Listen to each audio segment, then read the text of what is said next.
Hello, everybody. Welcome to the IC Topic Chats. I'm Matt Feldman. This is December 1st, 2022. This is our repeated session we do at the beginning of each December. It's on key performance indicators, so things that independent consultants may want to think about when they are running their businesses. And so we've got some basic ones, and then we get more and more advanced. And I'll give you some general ideas, and then we'll end up with 5.5 key ideas, and then we'll stop the recording and we'll go into a discussion. Again, we're talking about key performance indicators. Some people call those KPIs. As a reminder, these IC Topic Chats, if you're watching this on YouTube, welcome. We do meet in person on Thursdays at noon Eastern or 11 o'clock my time. I'm in the Central Time Zone. And it's nice to join us if you're watching this on YouTube, because when we do these sessions, you not only get the content that's presented, but you get a chance to talk about it with everyone else. So, all right, let's see what we got here with these slides. So generally, I've just got a list of different key performance indicators. The main one that most people think about are, can I stay in business? Do I have more revenue than I do expenses? And so that you might call this a profit, or if you end up in the hole, you'll in the loss. So are you in the black? Are you in the red? Black would be profit. Red would be loss because you're losing money in doing your business. That's the main one that most of us spend. We start there, and hopefully we get a little bit beyond it. Last year, I was kind of surprised that most of us weren't that much further beyond just the profitability piece and thinking about the way that your business is operating. After that, you might want to think about your project's profitability. So it's the same concept broken down by your projects. So if you have 10 different projects, you can look at this by project. How much time did you spend on these projects? And so if we go back to our costs to do our projects, we have a cost that we are internally calculating for a project, which is your billing rate. I have one billing rate, which is the same for everybody. Some people have different billing rates, so it gets complicated. But how much does it cost to conduct that work? So if your billing rate is $100 an hour and you had 10 hours on it, that's $1,000. If you're not generating more than $1,000 in revenue, then you are at a loss. There's other expenses, of course, if you're going to be traveling, if you're going to be putting in mileage, if you have materials that you need to purchase, if you're producing reports, so those things would go into your cost to conduct work. There's also a project margin. If you change the calculation around here, if you divide the cost to conduct work by the project revenue, that's a percentage, which is your project margin. What percentage is the revenue? All right, next one. Your hit rate. This is a big one for when we're trying to develop our work. This is a very common one, particularly among grant writers. And I think for a lot of us who are trying to get new work, we're thinking about this. So this is pretty simple. Well, how many proposals did you write and how many were funded? So that's your hit rate. You probably want to think of, you could even break this down into different categories if you wanted to, by who your clients are and what type of work you're doing. We have requests for proposals that a lot of us respond to, and I'm in my own brain clarifying this a little bit more, where you have cold RFPs and warm RFPs. A cold RFP would be somebody puts out a request for proposals. They're asking for an evaluator to do some work, and you don't know them, they don't know you. It seems like it makes sense that you should respond, but you may not be you're not a known quantity to them. And so frequently the cold RFPs are a little more difficult to get, whereas a warm RFP that would be from maybe an existing client. Sometimes, there's a wink and a nod saying, you're going to get this. We just need to get three proposals so that we have we meet our accounts payable or our purchasing requirements. So you might want to think about your hit rate based upon warm versus cold RFPs or cold opportunities. Now let's see what we got next. utilization rate or your consultant productivity. How much time are you spending working on client or work that's going to generate revenue for you versus what we're doing right now, which this is not profitable time for me. It's definitely time well spent because this is professional development, but this is not necessarily time that I'm getting paid by a client to do this work. So how much of your time are you doing this? And this is actually really important because you want to take this and turn this into your billing rate when you're calculating your billing rate. How much time are you spending working on client work versus how much time are you spending on different types of things? So you may want to actually think about breaking this down further for your non-billable hours as hours spent on professional development. You may want to be calculating also the number of hours that you're thinking about towards administration. If you're doing accounting, I spent an hour and a half this morning reclassifying and working with an accountant on our QuickBooks. The amount of hours you just spend in travel, these are the sorts of things you may want to be thinking about, and you can break those down into a percentage as well. But definitely I have, we now, as of yesterday, have 12 staff members, and we look at the number of hours they're spending on client specific work divided by the number of hours they spend generally. Anyway, see what we got next. Forecast rate. So this is looking at the percentage, the number of hours that you actually have available versus the number of hours, actual hours on a project. So if you're looking at the actual hours on a project, so you forecast that you were going to have 100 hours on a project and you end up working 150, you're 50% over, and that's usually a bad situation. You want to hopefully have your number of hours matching actual hours matching the number of hours you forecast. Hypothetically, if you are doing billing like I do flat fee billing. So if we forecast 100 hours to do on a project, we're hoping that we can get at or under 100 hours. If you are budgeting based upon actual hours charged, so if you're charging $100 an hour times 100, that's $10,000. You're hoping to get $10,000 in revenue. If you don't actually work 100 hours, then you're getting less than the revenue you had forecast. So that's the way you'd be thinking about this here.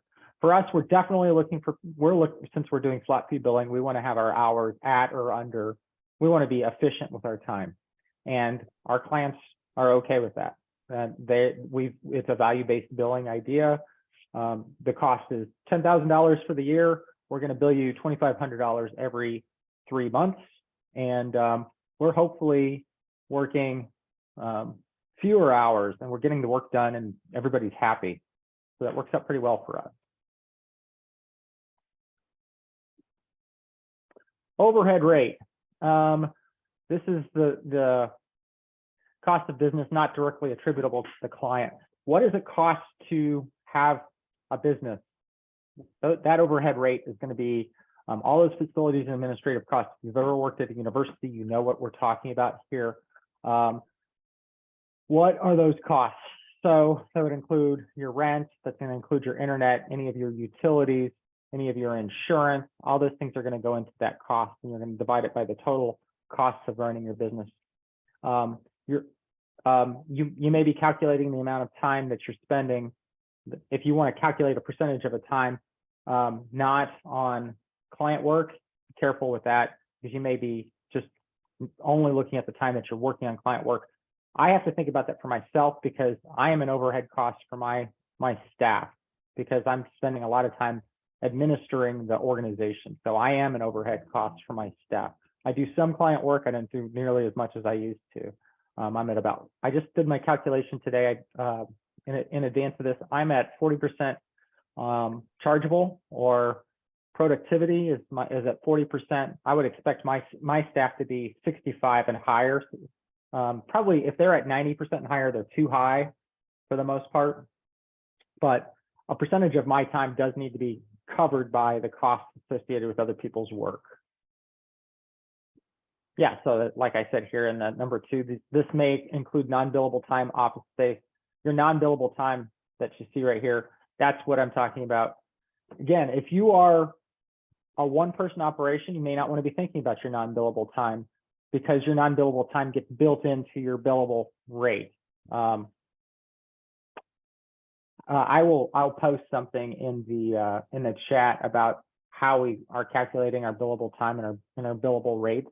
So I don't get anybody too confused here, but effectively, if you have so many weeks of the year that you can work 52 weeks in a year, you really are maybe working 30 to 40 on client work. The rest of those is, you break that down into hours or weeks, days of the year that would be attributed to administration or professional development. So you can only work so many hours on client-facing work. That's going to be the denominator that you're using to identify the costs of doing your work. Total cost divided by the total number of hours you can actually do it. So you may want to be careful with the non-billable time when you're thinking about your overhead rate. There's two ways to think about it here. Additional KPIs. What's the capacity for consultants or for yourself to do work? How many hours do I have available effectively to do additional work? Do I have the capacity to do more? If you have several consultants, or if you're just looking at yourself, what's the revenue per consultant? So if we know the number of hours a person spends on a project and the amount that project brings in, we can calculate that to the revenue for that individual. If you've got two people on it, what's the percentage that consultant one works on that project versus consultant two? One person is going to have more on that. All of this, you're going to see how much each individual brings in. This is important if you're thinking about perhaps, the profitability of who your people are. If you want to give a raise, or if you want to give a bonus, that'd be a way to think about it. Your churn rate. A churn rate is how many clients are you losing per year, or any other way. You might have a churn rate for staff as well if you have several staff. Hopefully you're retaining clients and you're retaining staff. That would be a productive and healthy organization. Day sales outstanding. In QuickBooks, that's actually looking at your late invoices. How long have you been waiting to get paid? I have one client that we're firing them actually because they took 6 months to pay us, and it was for like $3,000, which on the whole is not a lot of money for our consulting firm. And so the amount of time that we spent actually trying to get paid exceeded the number of hours we worked on the project. So that was kind of a problem. So at a certain point, you say, why are we still doing this? It's more trouble than it's worth. And then the average real fees per hour. Hold on, I want to look at my notes on this. Average real fees per hour. Oh, I don't have that. I don't remember what I was saying on that. But that's. Oh, I know what that is. That's the actual kind of profit per hour you're getting for your clients. That's going to go back to your client costs. If you're looking at the client costs, and then what it costs to actually pay for your staff, pay for the overhead, and then what's the rest of the fees that you're really getting. Another way to look at this is also how much are you really receiving per hour? Are you getting the full $100 an hour, or are you getting less if you are working too many hours? So if you were forecast to work 100 hours on a project and you worked in fact 150 hours, you're getting paid the flat fee, you're obviously not getting the same amount per hour you had forecast because you allowed yourself to work too many hours. Finally, let's look at,